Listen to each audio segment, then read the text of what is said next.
Grazie, vorrei cominciare prima di tutto con un ringrazio al Comitato scientifico del Convegno per l'invito, ma vorrei parlare molto brevemente un momento di Helmut Hager, sottolineando la sua carriera negli Stati Uniti. Dopo la morte di Rudolf Virchow, Helmut Hager e Henry Millen erano i soli storici di architettura che si occupavano del tardo barocco e il Settecento da noi. Helmut Hager condivideva la sua esperienza e la sua passione a ben 2 generazioni di studenti e studiosi americani. Io sono uno fra tanti altri che hanno imparato da lui. La sua erudizione e generosità sono davvero esemplari. Adesso passo a Fontana e Michetti e all'inglese. Among the numerous architects trained in the study of Carlo Fontana, Nicola Michetti deserves recognition, along with Johann Bernhard Fischer von Erlach, James Gibbs, Lucas von Hildebrandt, and Filippo Juvara, for his role in disseminating a truly international style of Baroque classicism throughout Europe. In the service of Tsar Peter the Great between 1718 and 1723, Michetti contributed to shaping the emerging capital of St. Petersburg and to training the first generation of Russian architects to practice in the classical style. Michetti's formation in Fontana's studio was crucial to his professional success abroad and deserves closer attention. In the decade preceding his master's death in 1714, Michetti assisted Carlo Fontana and his son Francesco on a number of projects, including the raising of the Antonine Column. Michetti also supervised the prosecution of work on 3 large-scale buildings that remained unfinished at his master's death: the Basilica of Santi Apostoli, the Ospizio di San Michele, and the Curia Innocenziana. Here you see Michetti's drawing of the interior of Santi Apostoli under construction. Michetti's earliest independent commission, dating from 1710, was for the Pallavicini Rospigliosi chapel in the Roman church of San Francesco a Ripa. His design represents a creative response to Fontana's paradigmatic chapels for the Ginetti, Cibò, and Albani families. At the same time, the chapel also shows Michetti in artistic dialogue with artists of an earlier generation, notably Gian Lorenzo Bernini, as well as with contemporaries such as Andrea Pozzo and Filippo Juvara. This paper is part of a more extended study of the Pallavicini Rospigliosi chapel that considers its patronage, design evolution, and building history. Today, I will merely summarize these considerations in order to focus on Michetti's designs for the chapel and the light they shed on Carlo Fontana's legacy. First, the chapel. The Pallavicini Rospigliosi chapel in San Francesco a Ripa is remarkable for its sophisticated integration of architecture, sculpture, painting, and colored marbles. While consciously alluding to Bernini's formulation of the bel composto, so evident in the Altieri chapel opposite it, the Pallavicini Rospigliosi chapel offers new, I would argue, distinctively 18th century variations on the theme of the family chapel. Moreover, the fortuitous survival of a highly detailed 3-dimensional model of the chapel sheds light on the evolution of its design and on the dynamic process of artistic collaboration involved in its execution. The rich interior of the Pallavicini Rospigliosi chapel presents a stark visual contrast with the spare forms of the main body of the church. Brightly lit from above, the chapel's luminous interior is framed by an arch carrying a stemma combining the heraldic devices of the 2 families responsible for its construction, the Rospigliosi from Pistoia and the Pallavicini from Genoa. The first impression is of the altar wall, where 2 boldly projecting columns of verde antico frame Giuseppe Chiari's altarpiece depicting Pietro d'Alcantara and Pasquale Bellon, the 2 Franciscan saints to whom the chapel is dedicated. Only upon actually entering the chapel do Giuseppe Mazzuoli's sepulchral monuments on the lateral walls become fully visible. On the left wall is the memorial of Cardinal Lazzaro Pallavicini and his brother Stefano. On the right, facing this monument, on the opposite wall, is the memorial of Maria Camilla Pallavicini and her husband Giovanni Battista Rospigliosi. Now, the building history briefly. In her last will of 1707, Maria Camilla Pallavicini Rospigliosi expressed her intention to construct a suitable memorial in San Francesco a Ripa for her father Stefano, who had died in 1687. The first reference to work on the chapel occurs in 1710, when the structure of the enclosing walls was begun. Work on the framework of the chapel continued until the summer of 1713, supervised by Michetti, who at this time was the salaried architect of the Rospigliosi family. The earliest mention of architectural models relating to the chapel dates from 1711 and 12. In 1712, Giovanni Battista Vanelli, intagliatore, was paid for work on a model that corresponds in every particular to the one in the collection of the Museo di Roma. The models of the chapel were intended to aid architect, sculptor, and patron to assess proposals for its design. The large model, complete by 1713, was fashioned so as to permit smaller models, such as this one that you see at the center in the Pallavicini collection, to be inserted within its framework, thereby presenting a number of different design options. Michetti's autograph drawings in the Archivio Segreto Vaticano are defined by exactly the same limits as those of the two models. Michetti appears to have drawn them as templates to guide Vanelli in making the small detailed models representing alternative solutions for the lateral walls of the chapel. The high quality of the wax figures representing the sculpture in the models may possibly reflect the involvement of the sculptor Mazzuoli or of a studio assistant. By the end of 1713, the structural fabric of the chapel was complete, and work was underway on the architectural elements of the two sepulchral monuments. Giuseppe Mazzuoli's supervision of the chapel's sculptural component continued until 1719. Following a hiatus occasioned by Michetti's departure for Russia in 1718 and the death of the patron, Giovanni Battista Rospigliosi, in 1722, work resumed upon Michetti's return in 1723. Giuseppe Chiari's altarpiece was in place by 1725, when the chapel was officially unveiled on the occasion of Pope Benedict XIII's visit to San Francesco a Ripa. The date of Chiari's altarpiece, 1723 to 25, coincides with his tenure as Principe of the Accademia di San Luca, a position that acknowledged his role in extending the classicism of Carlo Fontana, but also of his master, Carlo Maratti, well into the 18th century. Let's turn now to comparisons that might help us contextualize the chapel. Throughout his career, from the Raimondi Chapel of the late 1630s to the Fonseca Chapel of the mid-1660s, Gian Lorenzo Bernini had played exquisite variations on the theme of the small family chapel with lateral sepulchral monuments. In De Rossi's compendium of 18 such chapels of the 16th and 17th centuries, fully 1/3 were designed by Bernini. The presence of the Altieri Chapel in San Francesco a Ripa, just a few steps across the presbytery from the Pallavicini Rospigliosi Chapel, provides a compelling illustration of how all-pervasive and inescapable Bernini's heritage was in Rome, even 30 years after his death. In preparing his design for the Pallavicini Rospigliosi Chapel, Michetti appears to have closely studied Bernini's Alla Leone Chapel of 1649 in Santi Domenico e Sisto.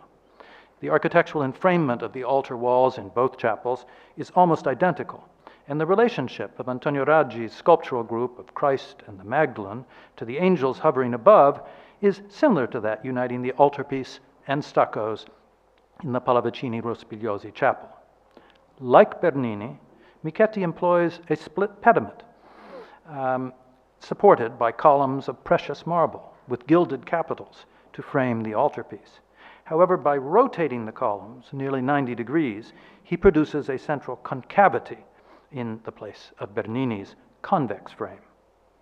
Another motif used by Michetti in the Pallavicini Rospigliosi chapel, the arch of gilded rosettes set within panels forming the upper frame of the altar wall, is present in both the Alla Leona chapel and the Altieri chapel. Michetti makes effective use of it to provide a visual link between the two chapels in San Francesco a Ripa. Bernini's warm color scheme, composed primarily of red and orange marbles, has been toned down by Michetti, who preferred a cooler palette in which green, peach, and purple predominate. The other most prominent features of the Pallavicini Rospigliosi chapel, the sepulchral monuments, are also based on Berninesque models. Giuseppe Mazzuoli's formative experience carving the allegorical figures for Bernini's monument to Pope Alexander VII in St. Peter's is evident 30 years later in their counterparts within the Pallavicini Rospigliosi chapel.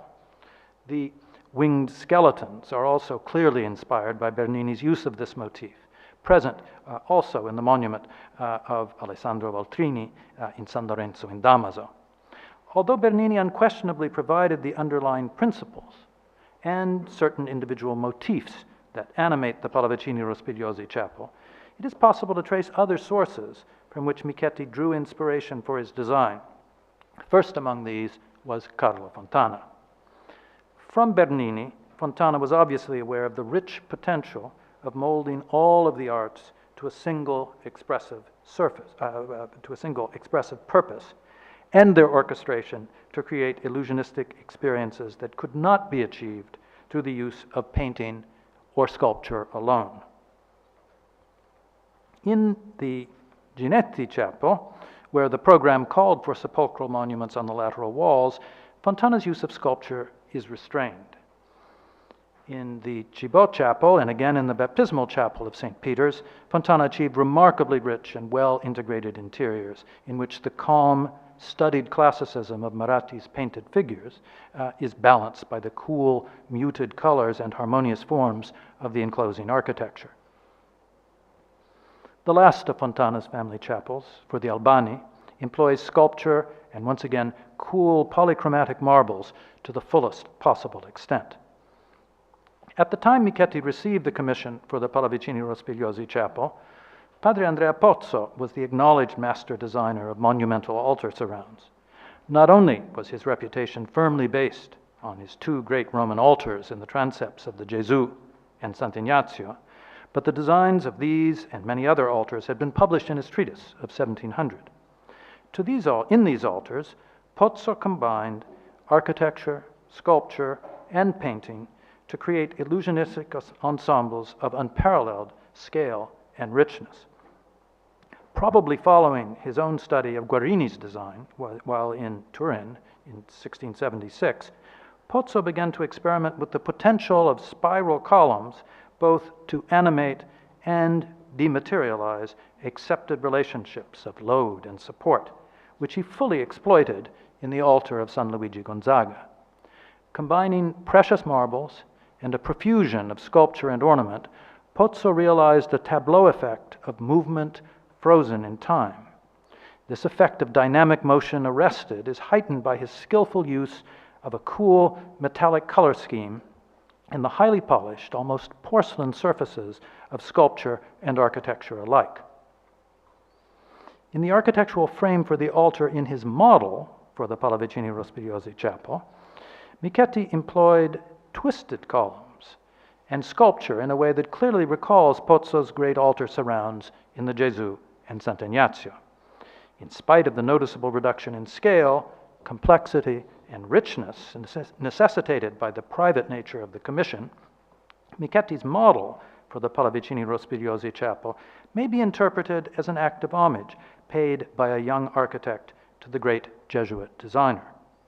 At the same time, however, it should be noted that Michetti's model is no slavish imitation of Pozzo's original designs. Characteristically, he lightens Pozzo's composition by eliminating the heavy attic and inserting in its place a spirited baldacchino made up of complex, reentrant curves. It's also worth noting that Michetti's executed design for the chapel rejects the exuberant altar frame inspired by Pozzo in favor of an idicula recalling rather more the restrained classicism of his master, Carlo Fontana. Not surprisingly, the closest comparisons to the Pallavicini Rospigliosi chapel are two other chapels by Michetti executed while its design was still under discussion.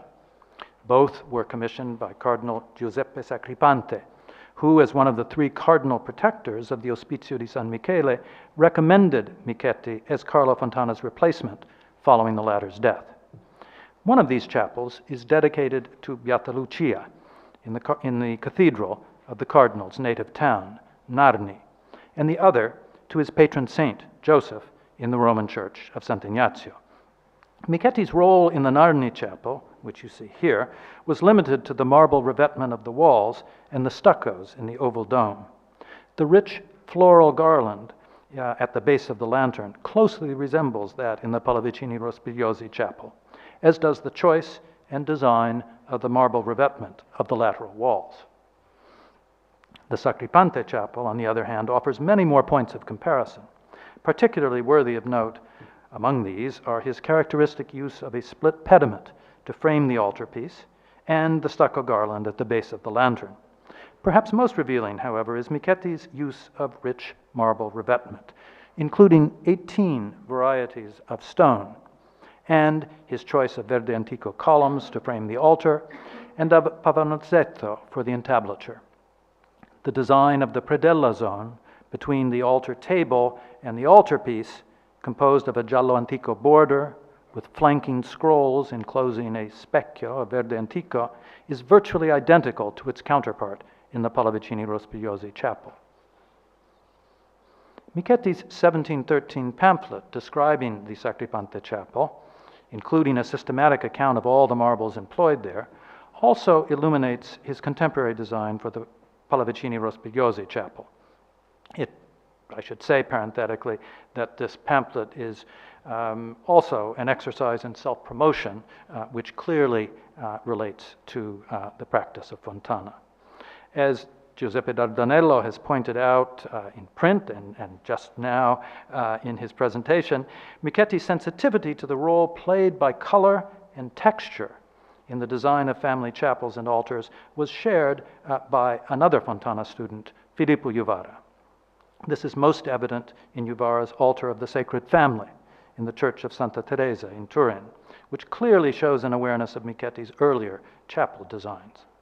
After moving to Turin, as we've seen, Juvara continued to employ painters from the circle of Cardinal Ottoboni to furnish altarpieces for Sant'Uberto at Venaria Reale and at the Superga. These painters include Tommaso Conca, Francesco Trevisani, and Giuseppe Chiari, all artists with whom Michetti collaborated. As we heard this morning from Alicia Adamczak, in 1703, Fontana had consulted on the design of the statues representing the apostles that were to occupy Borromini's niches lining the nave of San Giovanni in Laterano. Much as did Fontana in the Lateran Basilica, in the Pallavicini Rospigliosi chapel, Michetti made extensive use of drawings and models to determine the visual effect of sculpture in relation to the surrounding architecture. Michetti's collaboration with the sculptor Giuseppe Mazzuoli and the painter Giuseppe Chiari illuminates the relationship between architecture and the other visual arts. Michetti's Pallavicini Rospigliosi chapel, together with its rich visual and archival documentation, provides a particularly instructive example of Carlo Fontana's legacy as reflected in attitudes towards artistic collaboration and the integration of the visual arts in Rome during the course of the first quarter of the 18th century. Thank you. Invitiamo i prossimi relatori. Professore Amendolaggine, che l'ho visto in fondo. Al prossimo intervento Francesco Amendolaggine e Federico Bulfone Granzinic, spero che ho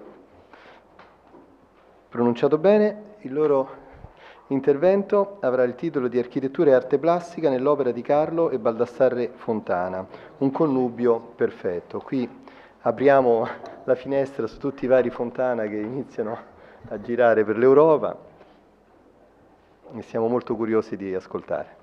Prego.